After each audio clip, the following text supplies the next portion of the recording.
Les missions du RAID, c'est la lutte contre le terrorisme sous toutes ses formes, mais également la lutte contre la criminalité organisée et le droit commun, c'est-à-dire tout ce qui est personnes retranchées, armées, résolution des prises d'otages. On participe aussi à la sécurisation de tous les grands événements qui ont un impact notamment international sur le territoire. On protège aussi quelques personnes menacées, notamment les ambassadeurs envoyés dans des pays à risque comme le Liban, à Beyrouth. Donc ici, là, vous êtes sur la partie du site d'entraînement effectivement du RAID, donc de l'échelon central du RAID, qui est constitué d'une maison d'évolution et aussi un centre d'évolution pour tout ce qui est effraction et toutes les spécialités du RAID. Donc la maison d'évolution, il faut voir ça comme un hangar dans lequel en fait on recrée des situations pour l'entraînement des opérateurs du RAID. Donc les situations, soit c'est des situations qu'on a déjà vécues sur des interventions, soit on recrée des appartements, des maisons et on imagine des scénarios sur lesquels on veut faire travailler nos effectifs. En fait, ce qui était intéressant dans l'installation du système avec Yerima et Axis, c'était vraiment l'écoute. Ils ont étudié notre besoin, notamment pour le positionnement des caméras. Ils ont vraiment compris là où on en avait besoin, c'est-à-dire les axes francs des appartements. Et après, dans la configuration en elle-même du logiciel, c'est-à-dire la dénomination des caméras, le chemin de progression à l'intérieur de la maison d'évolution, ça nous a permis vraiment d'avoir un système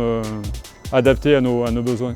Le partenariat Yerima-Axis est un partenariat historique depuis de nombreuses années et où vraiment nous avons une grande complémentarité puisqu'Axis nous sommes fournisseurs de matériel de sûreté tandis qu'Yerima est intégrateur de systèmes. Donc, le challenge ici c'était d'équiper tout le bâtiment intérieur et extérieur, y compris la partie intérieure CQB où des fois on travaille en fait dans des environnements sombres.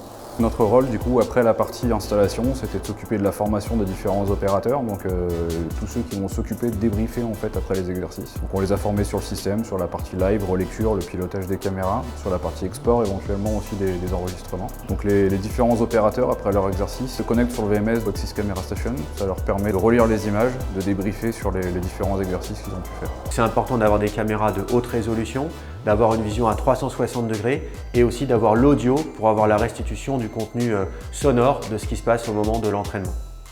Les caméras Axis qui sont présentes sur ce site d'entraînement sont utilisées pour monitorer la progression de la colonne du RAID sur leur lieu d'entraînement. Et en fait, la caméra est là pour s'assurer qu'ils ont su venir à bout des obstacles et à dénouer la situation de crise dans les bonnes conditions.